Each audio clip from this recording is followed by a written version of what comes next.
Desde la pujante, innovadora y hermosa ciudad de Medellín, en Colombia, iniciamos nuestra celebración de culto a Dios en Íntima Devoción.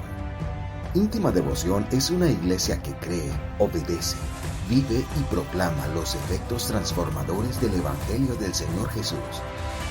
Esta es una transmisión simultánea por nuestro canal de YouTube, Facebook e Íntima Devoción Radio.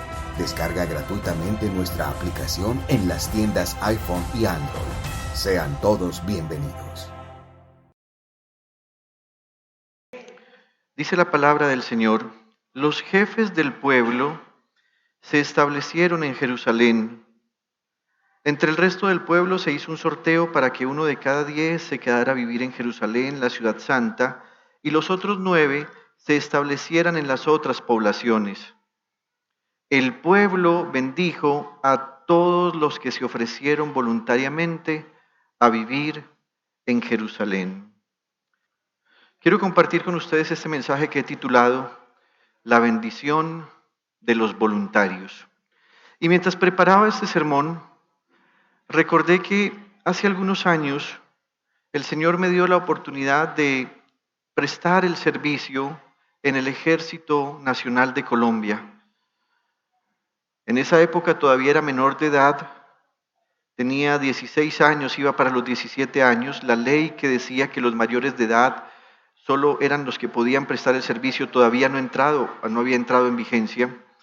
Pero para mí fue en realidad una experiencia muy especial, llena de la bondad de Dios. Allí pude experimentar el cuidado amoroso del Señor y, como les dije, lo hice de manera en la que los soldados de Colombia, bachilleres, debíamos prestar el servicio militar. Recuerdo que algunos meses antes, algunos amigos de mi padre se acercaron a decirle: «Hey, pero ¿cómo lo vas a dejar ir? ¿Cómo se te ocurre? Hay que comprar la libreta militar». Mi papá habló conmigo y yo le dije: «Papá, para mí es una bendición ir a prestar el servicio militar y lo voy a hacer con un corazón voluntario». Efectivamente, allí pude ir a prestar el servicio militar y como ya había pasado a la universidad donde iba a estudiar mi carrera profesional, el ejército tomó la decisión de permitirme hacer las dos cosas: estudiar y prestar el servicio militar. Pero recuerdo una escena en particular en la que recibí un parte público para bien. Resulta que cuando yo ya estaba un poquito antiguo, había llegado un nuevo grupo de soldados que apenas iban a empezar su proceso en el ejército. Una vez, mientras ellos estaban aprendiendo a formarse en la plaza de armas y bajo varios días de entrenamiento, mucho sol, ya tenían la cabeza rapada y la verdad es que no había protección solar por medio de estos líquidos que usa hoy uno en día, uno de ellos cayó desmayado. Ellos tenían la orden que si alguien caía desmayado, nadie más podría atenderlo, sino que tenían que dejarlo desmayado y los demás debían seguir en formación. Sin embargo, yo estaba junto al comandante que estaba en ese momento dando el entrenamiento y él me da la orden: «Ve tú, mira a ver qué puedes hacer». Entonces yo salí corriendo, llamé a otros soldados que estaban cerca y lo llevamos al dispensario, que es el lugar donde están el médico y las enfermeras, para que lo pudieran atender. Efectivamente, el muchacho estaba deshidratado y le dieron un excelente servicio. Sin embargo, yo me devolví a donde estaba el comandante, que era el mayor Mora, y le dije: «Mi mayor, ya el muchacho lo estabilizaron, está deshidratado, le han puesto líquidos, van a atenderlo allí y seguramente lo van a dejar en observación las próximas 48 horas». El mayor Mora volteó y me dijo: «¿Sabe qué, pelado? Qué bien, qué bueno que uno le encomendara tareas a la gente y que la gente las hiciera y viniera a informar lo que ha ocurrido. Sinceramente, para mí no fue nada nuevo. Esa era mi costumbre. Como yo venía tantos años desde niño sirviendo a Dios en la iglesia, para mí era costumbre servir a los demás, pero también informar. Hay una premisa que hace algunos años aprendí: el que informa no traiciona». Yo creí que el asunto se había quedado ahí, pero al otro día en la formación, a las 6 de la mañana, muy temprano, el mayor Mora hizo eco de eso que había ocurrido el día anterior. Obviamente en el ejército no hay aplausos, todo el mundo está en formación, pero que él lo haya dicho significó un gran cambio en la mentalidad de los que estaban allí. ¿Cómo servir de manera correcta? ¿Sabe algo? Hoy nos estamos encontrando en un momento histórico en el que la gente no conoce el principio del servicio. Estamos en un momento histórico en el que la gente quiere que les sirvan, pero no servir. Piense cuánto luchan las mamás, por ejemplo, en hacer cosas como el alimento y recibir gracias o que alguien lleve los trastes hasta la cocina, por lo menos. Hoy cuántos problemas hay en los hogares porque él dice, yo lavo mi ropa y usted lava la suya. No somos capaces de hacer algo por el otro. Cuando vamos en la calle, usted se da cuenta que a la gente no le importa brindar espacio para que un vehículo pase en medio de un trancón, sino que todos aceleran porque quieren ser el primero. Lastimosamente, esto también está pasando en la iglesia del Señor. En este mensaje que quiero compartirles hoy, la Biblia nos va a decir que está ocurriendo algo muy especial. Ya reconstruyeron las murallas, ya hicieron ayuno, ya hicieron arrepentimiento, ya estuvieron leyendo la palabra, pero la Biblia dice que cada uno se había ido a la ciudad de origen, que normalmente eran ciudades campesinas, agrícolas o rurales. Sin embargo, como la ciudad de Jerusalén está siendo reconstruida, parece ser que todo el mundo quiere ir a su territorio, a su finquita, a labrar su tierra, a cuidar sus ovejitas y su ganado, pero nadie quiere quedarse en Jerusalén. La gente ha tomado a Jerusalén como el centro de culto, así que ellos vienen constantemente a reunirse y aquí Nehemías en este capítulo va a tener que hacer algo más.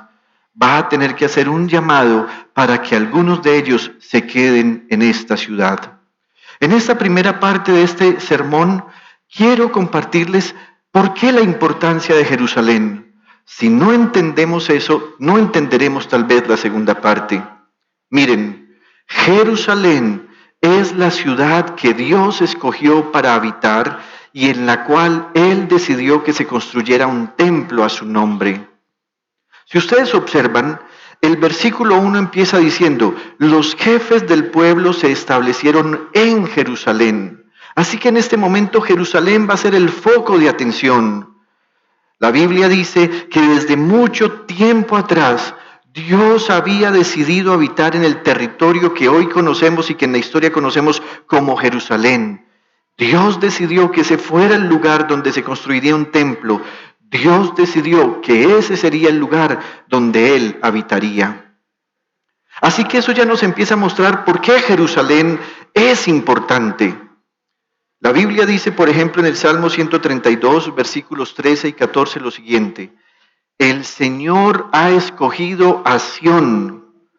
Su deseo es hacer de este monte su morada. Y Dios dice, este será para siempre mi lugar de reposo. Aquí pondré mi trono porque así lo deseo. ¿Quién es o qué es Jerusalén? Jerusalén es la capital del Estado de Israel.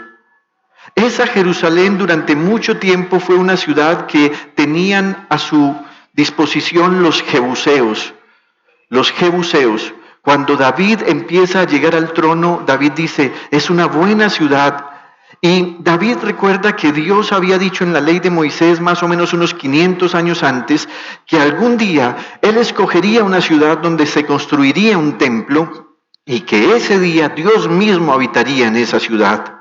Así que la Biblia dice que una vez David llamó a su ejército y le dice, mire, esa ciudad de los jebuseos es la ciudad que Dios ha escogido para habitar, así que vamos a tomarla. Y Jerusalén fue tomada. Miren, desde siempre la ciudad de Jerusalén es la ciudad de Dios.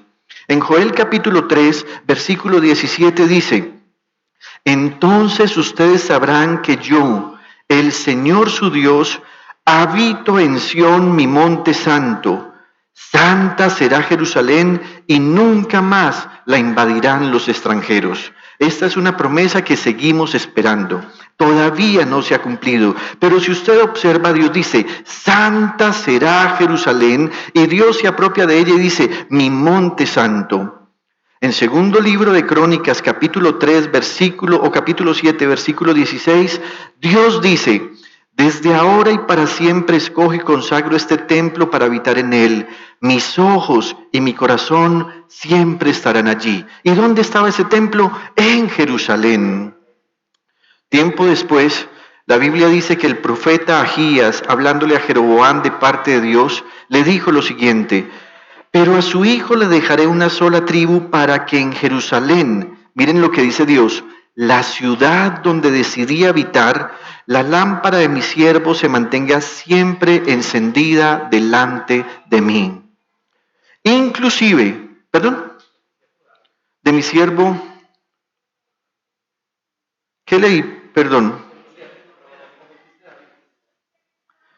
Lo leeré otra vez. Pero a su hijo le dejaré una sola tribu para que en Jerusalén, la ciudad donde decidí habitar, la lámpara de mi siervo David se mantenga siempre encendida delante de mí.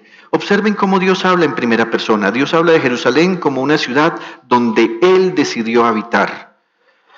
El mismo Señor Jesús, hablando de Jerusalén, dijo lo siguiente, pero yo les digo, no juren de ningún modo, ni por el cielo porque es el trono de Dios, ni por la tierra porque es el estrado de sus pies, y miren esto, ni por Jerusalén porque es la ciudad del gran rey. Así que Jesús en últimas está diciendo, esta es mi ciudad. Jesús es Dios. Cuando Él se refiere aquí a la ciudad del gran rey, no se estaba refiriendo a otro, se estaba refiriendo a Él como Dios de toda la creación y como al gran rey. Esta ciudad de Jerusalén es sin duda la ciudad más importante de toda la historia. No ha habido otra ciudad, ninguna nación, ningún imperio, ninguna sede de gobierno, ninguna construcción que tenga más importancia que Jerusalén. Hoy en términos de lo religioso, hay otras ciudades que tratan de pelearse su importancia. Por ejemplo, el Vaticano para la religión católico-romana, que es una religión pagana, pero también están algunas ciudades donde habitan restos de profetas como el del profeta Mahoma, y cada uno piensa que su ciudad es de gran importancia. Sin embargo, la Biblia nos va a decir, no hay ninguna otra ciudad en la historia que tenga la importancia de Jerusalén. Si usted tiene la oportunidad algún día de salir a vacaciones, planee ir allí. Es la ciudad en la que Dios decidió habitar. De hecho, el profeta Jeremías, hablando de parte de Dios, le da a Jerusalén el lugar principal como ciudad en toda la historia de la humanidad y afirma que todo lo que ocurre en el mundo en realidad ocurre como efecto porque primero ocurre en Jerusalén. Vamos a leer unos textos que están en el profeta Jeremías y ahorita hablaré un poco de esto. En el capítulo 25, versículos 15 y siguientes, dicen, el Señor, atención, el Dios de Israel, me dijo, toma de mi mano esta copa del vino de mi ira y dásela a beber a todas las naciones a las que yo te envíe. Cuando ellas la beban, se tambalearán y perderán el juicio a causa de la espada que voy a enviar contra ellos. Tomé de la mano del Señor la copa y se la di a beber a todas las naciones a las cuales el Señor me envió. Y ahora el profeta va a empezar a narrar a cuáles ciudades y a cuáles naciones le envió el Señor. Mire, primera, a Jerusalén y a las ciudades de Judá, a sus reyes y a sus jefes para convertirlos en ruinas, en motivo de horror, burla y maldición, como hoy se puede ver. Después se va al sur y dice, también se la di a beber al faraón, rey de Egipto, y a sus siervos y jefes y a todo su pueblo, a todos los forasteros. Va a nombrar otros reinos y dice, a todos los reyes del país de Uz y a todos los reyes del país de los filisteos, a los de Ascalón, Gaza y Ecreón, y a los sobrevivientes de Asdod. Luego se va un poco al oriente y dice, a Edom y a Moab y a los hijos de Amón. Se va un poco al noroccidente y dice: a todos los reyes de Tiro y de Sidón, a todos los reyes de las costas al otro lado del mar, a Dedán, Temá y Bus, a todos los pueblos que se rapan las sienes, a todos los reyes de Arabia, a todos los reyes de las diferentes tribus del desierto, a todos los reyes de Sinri, Elán y Media, a todos los reyes del norte, cercanos o lejanos entre sí, y a todos los reinos que están sobre la faz de la tierra. Observe que ya cobijó a todo el planeta. Y después de ellos beberá el rey de Sesac. Y miren lo que Dios les manda decir a todas las naciones. Tú les dirás: así dice el Señor Todopoderoso, el Dios de Israel. Beban, emborráchense, vomiten y caigan para no levantarse más por causa de la espada que estoy por mandar contra ustedes. Pero si se niegan a tomar de tu mano la copa y beberla, tú les dirás: así dice el Señor Todopoderoso, tendrán que beberla. Entonces paremos un momentico acá. ¿Qué es lo que Dios está diciendo por medio del profeta Jeremías? Voy a derramar mi ira sobre todas las naciones de la tierra. Simbólicamente Dios le dice al profeta Jeremías: toma la copa de mi mano y dásela a beber a todos los reyes de la tierra. Si ustedes observan, Jeremías recibió una orden del Señor donde le dijo: pero vas a empezar por Jerusalén. ¿Y qué significa esto?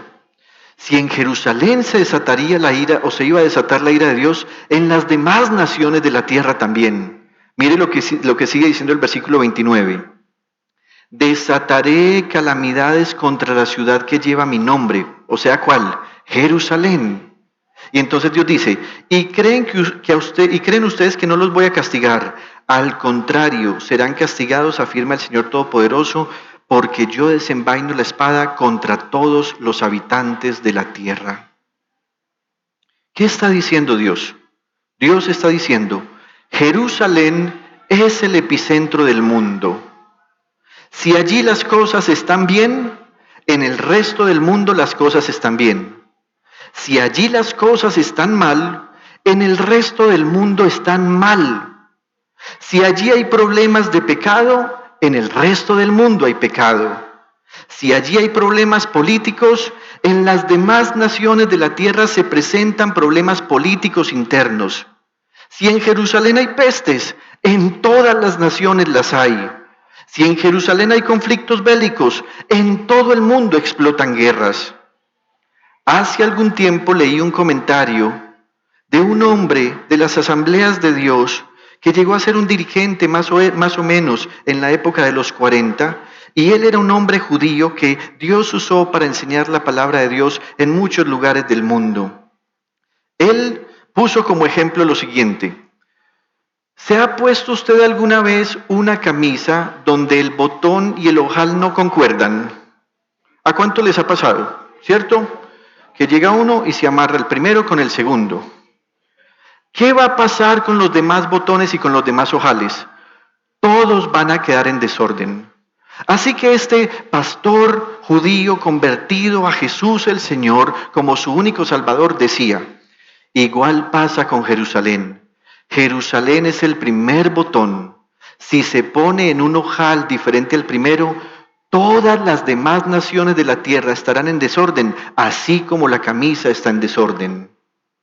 Igual pasa en el mundo con Jerusalén. Piensen lo siguiente, le voy a poner un ejemplo real. En los últimos 3 años, en Israel se han realizado 4 elecciones de la Knesset, que es el Parlamento, algo así como el Congreso de la República de Colombia. En Israel, el gobierno tiene un sistema parlamentario que tiene las siguientes características. La gente sale a votar por los congresistas. Esos son los miembros de la Knesset. Cuando ellos llegan al poder, entonces se hace un conteo por número de partidos políticos que hayan ganado votos. Luego ellos hacen coaliciones y el Parlamento nombra al primer ministro, que es la cabeza del gobierno. Aunque hay un presidente, el presidente en realidad es nombrado como una figura que es más como un estilo de canciller y como alguien que resuelve problemas entre el primer ministro y ese Congreso de la República o Knesset. ¿Saben qué ha pasado en los últimos 3 años? Este Knesset no ha podido ponerse de acuerdo y llevan 4 elecciones porque no se ha podido nombrar un primer ministro que llame a la unidad de la nación. Parece ser que en este octubre van para la 5ª elección. ¿Qué ha pasado con Jerusalén y con Israel hoy día? El país está dividido en 2, está polarizado. Están los de derecha, que están encabezados por el ex primer ministro Benjamin Netanyahu, y están los de izquierda, donde está, por ejemplo, Naftali Bennett, que acaba de tener que renunciar a ser primer ministro, y Yair Lapid, que ha sido nombrado primer ministro transitoriamente hasta octubre. Derecha e izquierda. ¿No les suena eso muy parecido a lo que estamos viviendo en nuestro país? En este momento acaba de ganar un presidente por primera vez de izquierda. Pero si usted observa los resultados de las elecciones demostraron que el país está dividido. Los votos que tuvieron diferencia entre el primero y el segundo fueron muy pocos. Hoy hay familias divididas por causa de la política. Hoy el país está dividido por causa de la política y la gente piensa que ese es un problema de Colombia. No, hermanos, eso nos está pasando porque en Jerusalén está pasando. Si allá pasa en el resto del mundo. Ustedes seguramente han escuchado noticias de cómo este fin de semana un país más del que nunca habíamos tenido noticias de problemas políticos ha caído, como es Sri Lanka. Ayer los manifestantes entraron a la casa del primer ministro, fueron a la casa del presidente y todo esto es señal de lo que está ocurriendo allí. Ahora bien, permítame le digo algo. Cuando en Colombia hubo presidentes de derecha, resulta que en Israel todo el tiempo gobernaba la derecha. Cuando en Israel llegó a gobernar la izquierda, en todos los países del mundo ahora está gobernando la izquierda. Y mire este dato. En Colombia la elección presidencial acaba de ocurrir hace algunos días atrás. Ese día salió elegido por primera vez en la historia un presidente de izquierda en Colombia. Cuando él es elegido ese domingo, el gobierno israelí está en cabeza de los de izquierda. Fue ganador, ya saben ustedes quién, como presidente de Colombia. ¿Saben qué pasó al otro día en Israel? Al otro día, el gobierno se desintegró. Y en este momento hay un vacío político en el Estado de Israel. ¿Por qué ocurre eso? Porque Dios está diciendo que todo lo que ocurra en Jerusalén ocurre en el resto del mundo. Repito, si allá hay bienestar, en el resto del mundo hay bienestar. Si allá hay problemas, en el resto del mundo hay problemas. ¿Y por qué es importante decir esto? Porque el texto de Jeremías o de Nehemías nos está diciendo que había que llenar la ciudad de Jerusalén, porque la gente no quería quedarse allí. ¿Y por qué he traído esto a colación? Para que usted y yo entendamos por qué la importancia de Jerusalén. Allí tenía que definirse quiénes iban a vivir, y la Biblia va a mencionar 3 grupos. Nos dice en Nehemías 11 que estaban los jefes del pueblo que por obligación tenían que vivir en Jerusalén. También estaban unos que salieron favorecidos como diezmo después de un sorteo. ¿Qué hizo Nehemías? Dijo, muy bien, la ciudad no se puede quedar sola, así que grupos de a 10 personas, 1, 2, 3, 4, 5, 6. El que quedaba de décimo se convertía en un diezmo y ese se veía obligado a quedarse en Jerusalén. Sin embargo, no se llenaba la ciudad, así que Nehemías por un momento va a preguntar, ¿hay alguien que se quiera quedar acá? Y el tercer grupo son los que quisieron quedarse voluntariamente.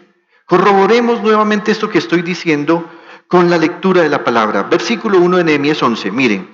Los jefes del pueblo se establecieron en Jerusalén, grupo 1. Ellos estaban obligados a vivir ahí. Segundo grupo, entre el resto del pueblo se hizo un sorteo para que 1 de cada 10 se quedara a vivir en Jerusalén, la ciudad santa, y los otros 9 se establecieran en las otras poblaciones. Esos los hicieron obligados. Pero mire lo que pasa en el versículo 2. El pueblo bendijo a todos los que se ofrecieron voluntariamente a vivir en Jerusalén. Un tercer grupo. Ya no están obligados ni por su posición sacerdotal ni administrativa, ya no están obligados porque salieron elegidos como uno entre 10, sino que algunos dijeron, queremos quedarnos en Jerusalén. Tal vez usted se ha dado cuenta que en su gran tarea de reconstrucción, Nehemías gana la colaboración del pueblo mediante diversas estrategias. Por ejemplo, en el momento cumbre de la crisis, él hizo cumplir reglamentos como cuando en el capítulo 4, versículos 13 al 23, les mandó seguir la reconstrucción y a la vez cargar la espada para que se defiendan ante un posible ataque de los enemigos. Sin embargo, en este punto de restauración, Jerusalén necesita ser repoblada. Y los que han regresado al exilio se han asentado mayormente en las áreas rurales donde pueden cultivar la tierra. Nehemías dice, necesito que la gente venga a sentarse en lo que equivale hoy a una ciudad bombardeada en medio de la guerra. ¿Por qué será que la gente no se quería quedar en Jerusalén? Porque aunque ya habían levantado las murallas, usted recuerda que habían quedado tantos escombros en la ciudad que la ciudad no era llamativa. Piense por un momento en lo siguiente. ¿Qué pasaría si hoy Medellín fuese destruida por una catástrofe natural como un terremoto? ¿Sabe qué va a pasar? En Medellín se quedarían solo los que son de Medellín. La gente de la costa va a volver a su ciudad. La gente del sur del país va a volver a su ciudad. La gente del centro del país se van a volver, inclusive porque sus familias les dirán, vénganse, vénganse que aquí hay comida, vénganse que aquí hay donde dormir, vénganse que aquí hay trabajo para hacer. La gente se irá. Es posible que dentro de esos ciudadanos que son de otra región del país, algunos digan, no, en esta ciudad yo estaba trabajando, esta ciudad me dio empleo, me voy a quedar aquí y voy a ayudar a la reconstrucción de la ciudad. Eso haría la diferencia. Jerusalén estaba así, como una ciudad que fue bombardeada, sin edificios importantes, llena de escombros. Todo el esfuerzo lo habían puesto a reconstruir la muralla para defenderse de sus enemigos. Esdras en el libro anterior había querido restaurar el templo, pero la ciudad no es nada llamativa. Esta ciudad necesitaba un recomienzo. Su reconstrucción necesitaba dos cosas: trabajo y recursos económicos. Además, ya nos dimos cuenta en todo el libro de Nehemías que la ciudad no gozaba de vecinos amistosos. Todo el tiempo les estaban amenazando. Así que muchos dijeron, esta no es una ciudad segura para levantar una familia. La Biblia nos dice que los líderes dieron ejemplo al mudarse allí a pesar de las condiciones. Los que fueron seleccionados por medio de un sorteo no opusieron resistencia, pero Nehemías hace algo más. Invita a los demás habitantes para que vengan a habitar la ciudad sin forzarlos. Y luego escribe como un reconocimiento público que todo el pueblo bendijo a esos que quisieron quedarse. Pregúntese un momento, ¿qué importancia tendrá esto para nosotros hoy? ¿Por qué será importante entender esta historia para nuestro propio contexto? Ya vimos que Jerusalén es la ciudad donde Dios decidió habitar. Él quiso escoger esa ciudad para morar y para que allí se le rindiera culto. El valor de esa ciudad nunca terminará. Jerusalén siempre será la ciudad de Dios. Sin embargo, la función de la morada de Dios ha cambiado. Ya no es Jerusalén la única ciudad donde habita Dios.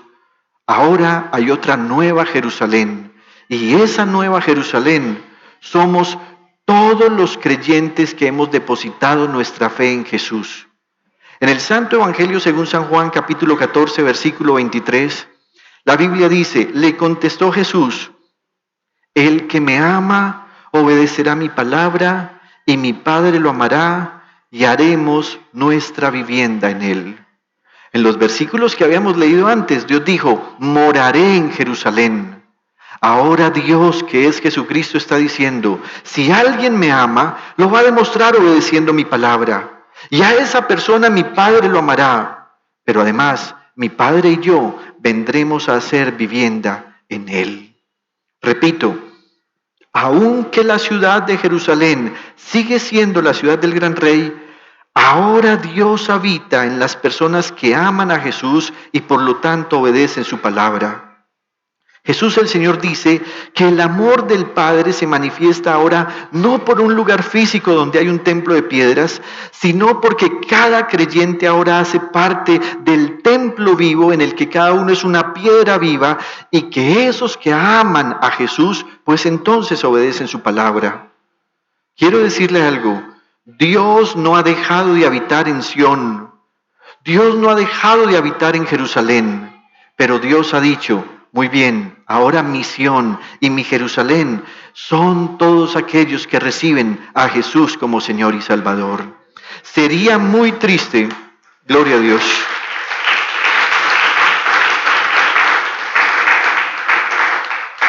Sería muy triste para nosotros estar cerca de la presencia de Dios, tuviéramos como única opción hoy día ir a Jerusalén.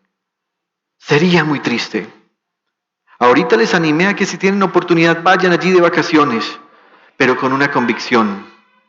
No solo allí está Dios, ahora también Dios está en nosotros, porque ahora somos la Jerusalén de Dios. Él ha decidido habitar en nosotros. Gloria a Dios. Ahora bien, les dije que hubo 3 grupos de personas que se quedaron en Jerusalén. Los que tenían que vivir allí, los que fueron seleccionados en un sorteo y los que se quedaron voluntariamente. Sin embargo, Nehemías dice que de esos 3 grupos de personas, solo uno recibió una bendición especial y fueron aquellos que decidieron vivir voluntariamente en Jerusalén.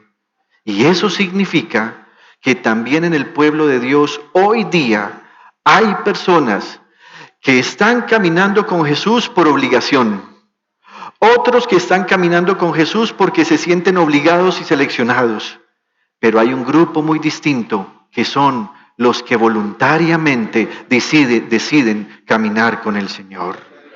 ¿Cuál recibe la bendición? No el que se siente obligado, no el que ha sido presionado o seleccionado, pero sí el que ha decidido hacerlo voluntariamente. El Señor Jesús, hablando acerca de actuar voluntariamente, dijo lo siguiente: si alguien quiere ser mi discípulo, y observe que allí lo he resaltado con amarillito en la primera parte, si alguien quiere. ¿Qué está diciendo el Señor Jesús? Si alguien voluntariamente quiere seguirme, si alguien voluntariamente quiere ser mi discípulo, si alguien quiere ser como uno de esos que en Jerusalén se quedó no por obligación, sino que lo hace porque su corazón lo impulsa, porque su conciencia le hace entender la importancia, porque hay un vivo deseo de serlo, entonces Él dice, muy bien, la primera parte es voluntaria, la segunda parte es una obligación de amor. Y dice Él, si alguien quiere ser mi discípulo, tiene que negarse a sí mismo, tomar su cruz y seguirme. Así que vamos a mirar estas 2 condiciones que da el Señor. La primera, si alguien quiere, es decir, voluntariamente. Repito el texto. Luego dijo Jesús a sus discípulos, si alguien quiere ser mi discípulo. La Real Academia de la Lengua Española tiene algunas definiciones para enseñarnos qué significa voluntariamente. Una de ellas es que alguien hace algo porque le nace y no por fuerza y tampoco porque está esperando una recompensa, es decir, que lo hace desinteresadamente.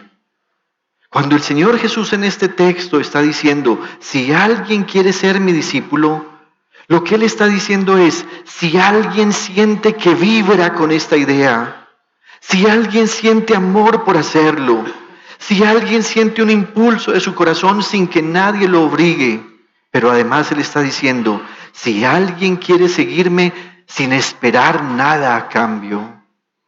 Así que Jesús está expresando que la mayor expresión de cualquier creyente en cualquier tipo de confesión debe ser seguir a su Dios sin que su Dios lo obligue. ¿Cuántas religiones están llenas de devotos, no por voluntad propia, sino por tradición familiar? ¿Cuántas personas siguen una confesión religiosa por obligación? De esas confesiones religiosas donde se limita el pensamiento, donde se amputa el sentido común y el uso de la razón. Es absolutamente triste que la gente tenga que vivir en religiones donde se les dice que si no siguen lo que su líder espiritual enseña, obliga o hace, entonces esas personas serán castigadas en esta vida y en la vida eterna. ¿Cuántas religiones han inventado sus propios dioses y sus propias liturgias para rendirles culto porque tienen miedo al desastre o al fracaso?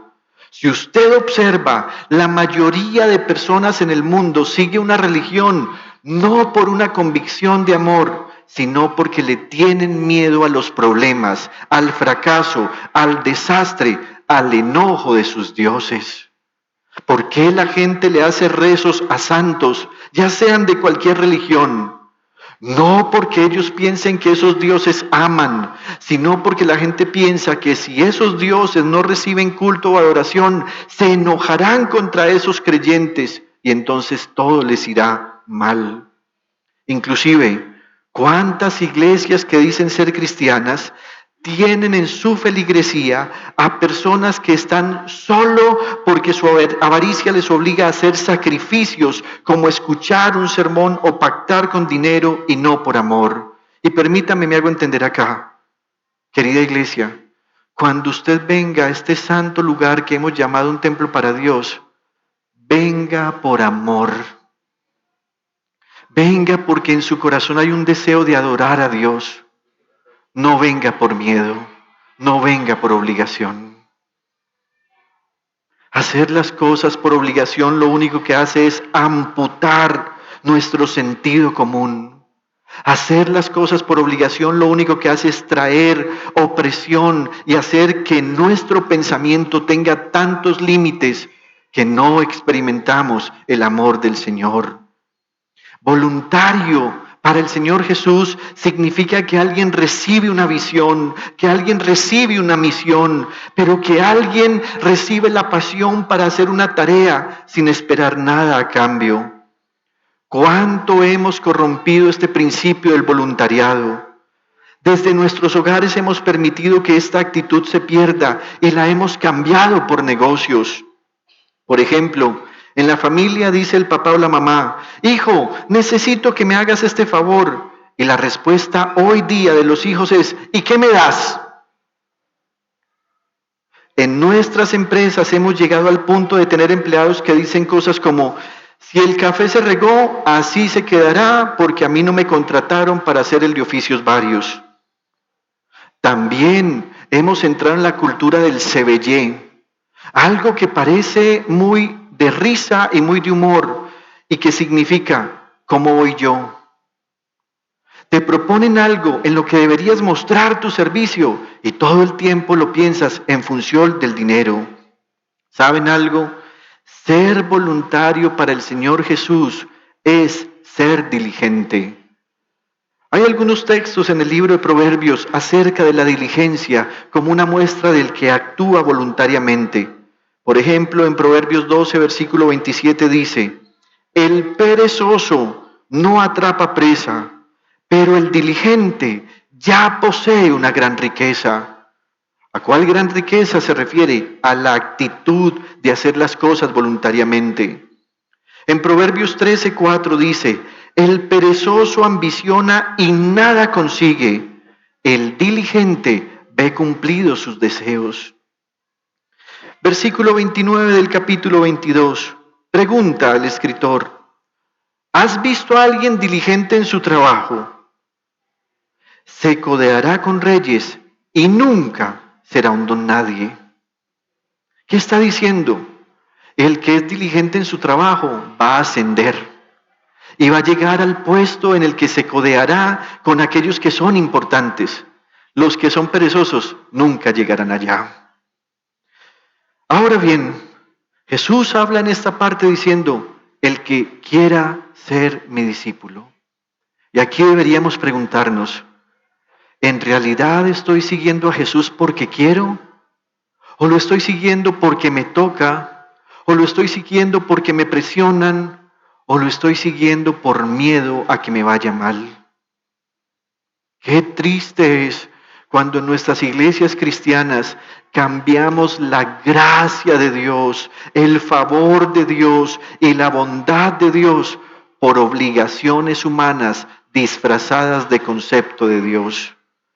¿En cuántas denominaciones se le ha llevado a la gente a creer que son verdaderamente cristianos por el largo de sus faldas, por la escasez de maquillaje en sus rostros, por el número de ayunos que haga a la semana, por la cantidad de diezmos que entregue en el alfolí?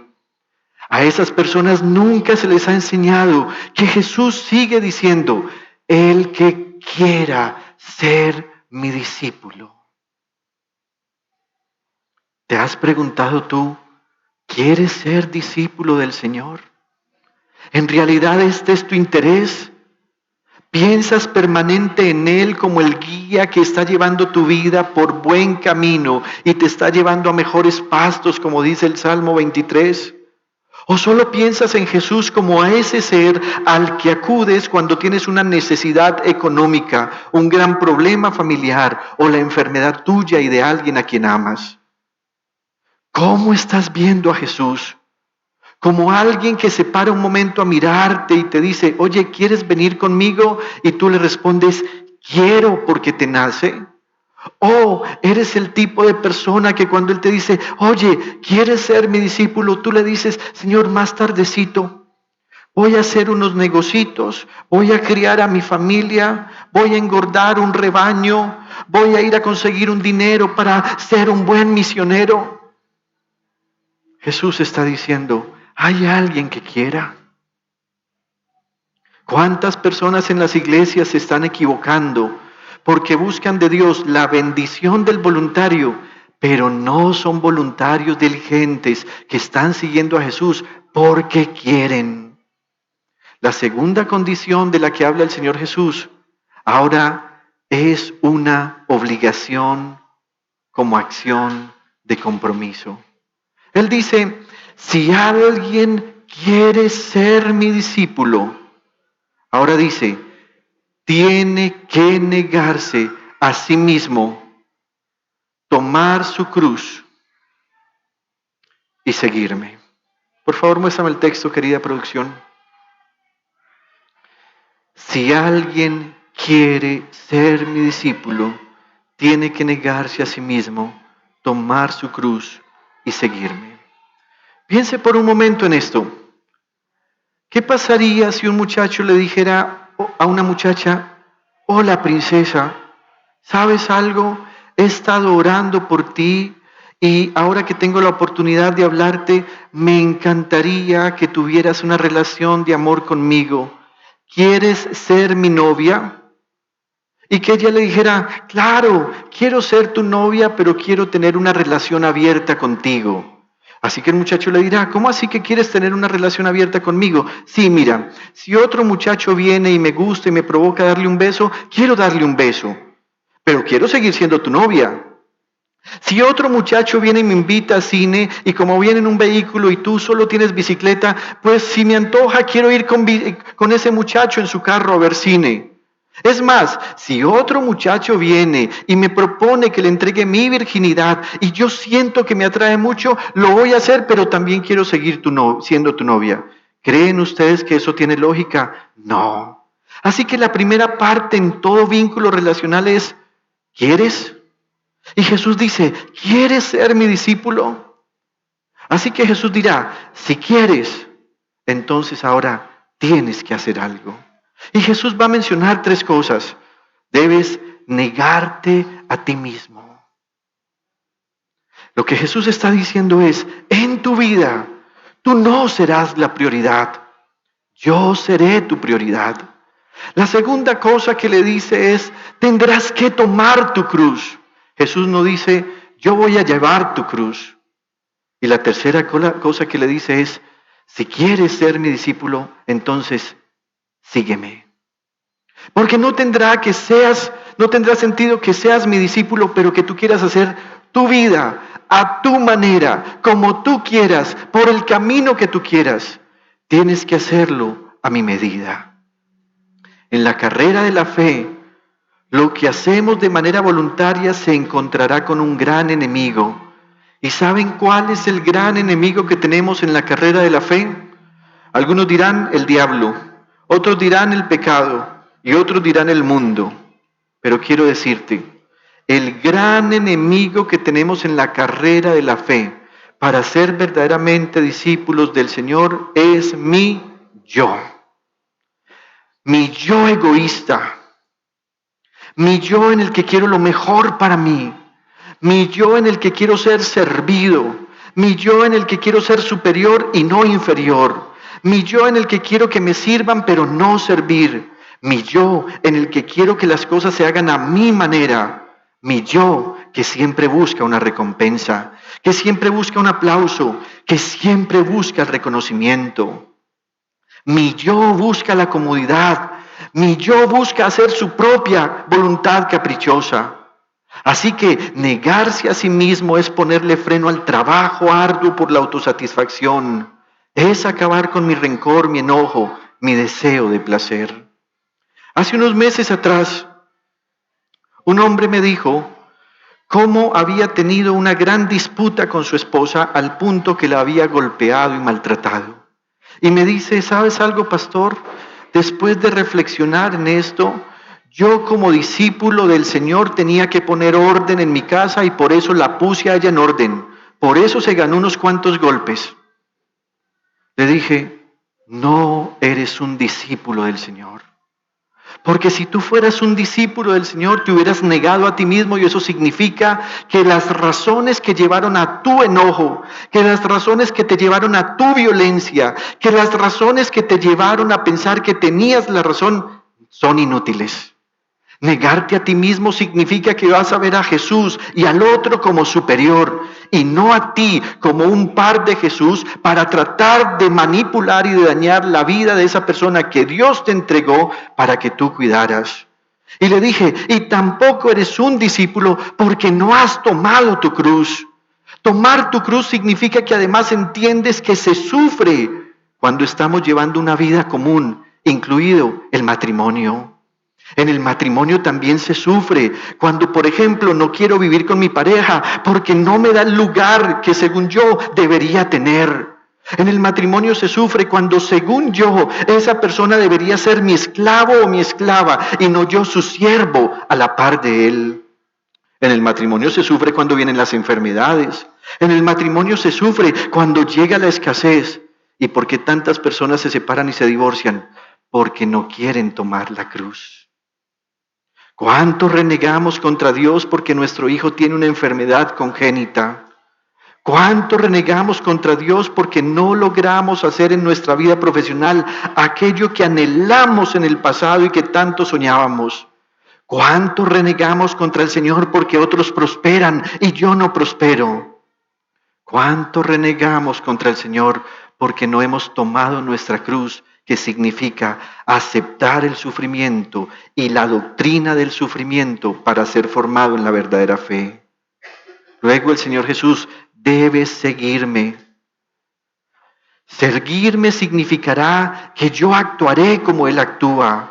Significa que yo voy a seguir su enseñanza al pie de la letra. Significa que yo voy a evitar ponerle remiendos al Evangelio con trapos de falsas religiones. Cuando Jesús está diciendo, si alguno quiere ser mi discípulo, debe seguirme, lo que está diciendo es, hay una sola forma de hacerlo. No puedes ponerle arandelas, ni puedes quitarle principios.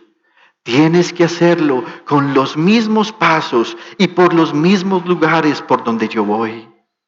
Ahora permítame compartirle algunas características de la gente que trabaja voluntariamente.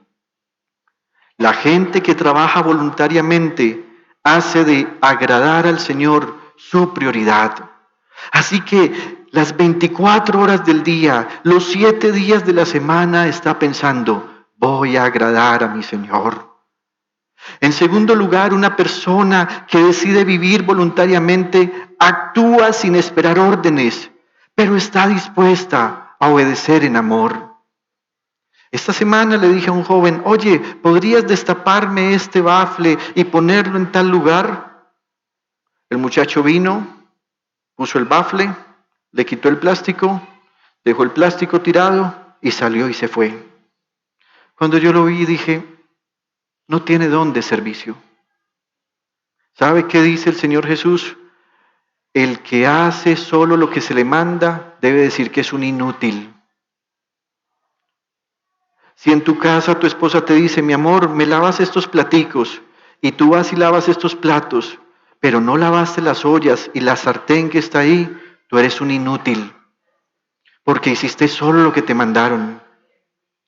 Si en tu empresa tu jefe te dice, hay que hacer esto y esto y esto, y tú haces solo eso, tú eres un inútil. Y no lo digo yo, lo dijo Jesús el Señor. Una persona que sigue voluntariamente al Señor no compite con otros. Sabe que la guerra es contra él mismo. ¿Cuántas historias hemos tenido en nuestras iglesias de gente que sirve, pero no por amor al Señor, sino porque quieren ser vistos y todo el tiempo están aplastando a otros que quieren crecer mientras sirven? Una persona que sirve voluntariamente al Señor no hace las cosas esperando que lo vean y lo aplaudan. Una persona que hace las cosas voluntariamente trabaja con amor por la obra, ama a las personas, está dispuesto a sacrificarse por otros. Si un pastor, por ejemplo, es alguien que atiende a las personas solo en horario de oficina, ese pastor es un inútil. Porque un pastor verdadero está dispuesto las 24 horas del día, los 7 días de la semana. ¿Cuántas veces nos ha pasado que en la iglesia buscamos quien haga algo y la gente dice, pastor, verá, este fin de semana, precisamente este fin de semana no puedo, tengo un paseíto? Y la pregunta es, ¿y cuándo llegarás al punto en que sacrificarás lo tuyo por amor a otras personas? Una persona que trabaja voluntariamente hace las cosas de manera espontánea y no se disfraza con modestia. Así que las hace y cuando va y recoge la basurita que está en el piso y la tira en la basura, no está esperando, mirando a los lados a ver quién lo vio para que le diga, bien, qué buen gesto. No es así. Una persona que trabaja voluntariamente aprovecha toda oportunidad para presentarle el evangelio a otros. Hace algunos días mi suegro estaba en mi casa y lo llamó un muchacho al que él considera su sobrino, pero ¿hace cuánto no ves? ¿Como 7 años? ¿A Samuel? Samuel vive ahora en Australia y mi suegro se quedó aterrado. ¿Por qué Samuel me está llamando después de tanto tiempo? Él va y nos dice, miren, saluden a Samuel, era una videollamada. Yo luego me acerqué por un ladito y le dije a mi suegro, ¿sabes algo? Por favor, ora con él. Mi suegro atendió el llamado y cuando estaban terminando la conversación le dice, oye, Samuel, me gustaría que oráramos juntos. ¿Sabía usted que eso es servir voluntariamente?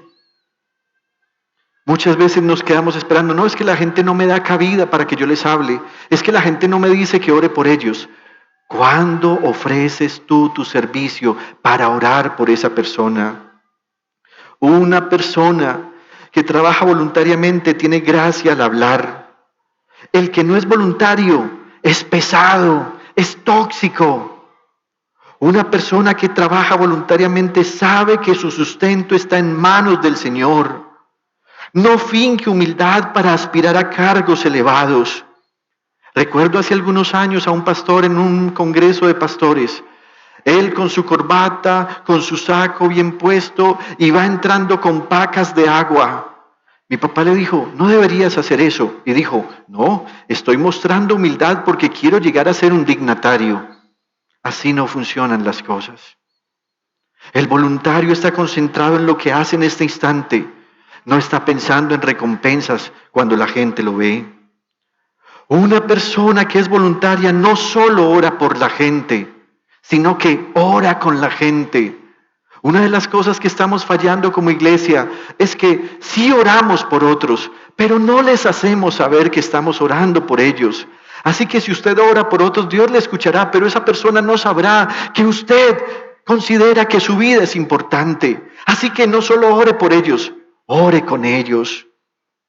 Una persona voluntaria no siente vergüenza de hacer un trabajo que indique inferioridad. Es tan lindo ver a nuestros hermanos diáconos en la iglesia haciendo cosas como lavando baños, limpiando sillas. ¿Y por qué lo hacen? Porque les nace, pero no sienten vergüenza. Algunos de ellos sientan o dejan su escritorio en la semana donde son el gerente de una empresa y cuando llegan a la iglesia llegan a trabajar voluntariamente como un siervo más. Esa es una verdadera bendición. Una persona que trabaja voluntariamente hace las cosas con alegría. Hay personas que sí hacen cosas, pero renegando. ¡Ah! Me tocó a mí. ¿Y por qué no llamamos a otro? ¿Y por qué otro no lo hace? Una persona voluntaria siempre está dispuesto, es capaz de alargar su agenda, madruga, trasnocha, camina, corre. Un verdadero voluntario está dispuesto a renunciar a su comodidad por el bien de los demás. Una persona voluntaria no da lo de menor valor porque simplemente es voluntario. Mira, yo quiero darte voluntariamente este kilito de papas, lo tenía en mi casa, ya está oliendo un poquito maluco, pero te lo quiero dar sin que me lo pidas. Eso no es ser voluntario. Pero ¿saben algo, hermanos? En la vida de fe que este santo libro nos muestra, siempre hay un principio. El voluntario progresa. El voluntario crece. En su forma de trabajar voluntariamente, Dios le expande la mente y entiende más la palabra y quiere hacer más. Pero en todo lo que tiene en su vida progresa. Progresa en su economía, progresa en sus relaciones, ya sean familiares o ya sean en sus relaciones con hijos, empresariales, laborales o académicas. El voluntario progresa porque Dios lo empieza a elevar. El apóstol Pablo, escribiéndole a Timoteo, en su primera carta, en el capítulo 4, versículo 15, le dice: sé diligente en estos asuntos, entrégate de lleno a ellos, de modo que todos puedan ver que estás progresando. En nuestras iglesias tenemos personas que son voluntarias y tenemos otras que son solo espectadores. Nunca hacen algo por servir a Dios en medio de la iglesia. Esas personas normalmente no progresan. Y no progresan por una razón. Como no son diligentes, como no aman lo que quieren hacer o lo que dicen querer hacer, Dios nunca les traerá progreso. En Romanos capítulo 12, versículos 11 y 12, la palabra del Señor dice lo siguiente. Abra por favor su Biblia un momento para que terminemos en este texto.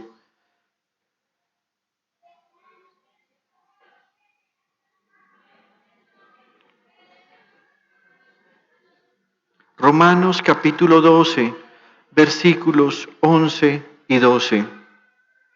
Dice: nunca dejen de ser diligentes.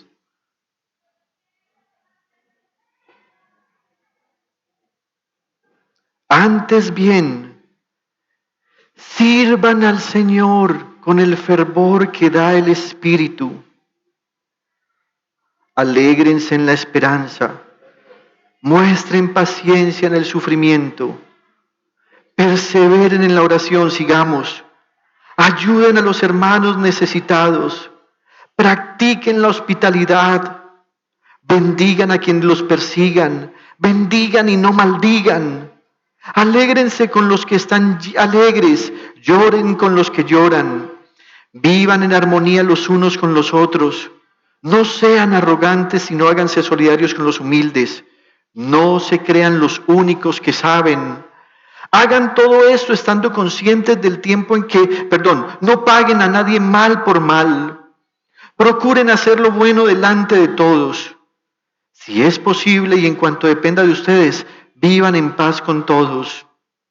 No tomen venganza, hermanos míos, sino dejen el castigo en las manos de Dios, porque está escrito: mía es la venganza, yo pagaré, dice el Señor.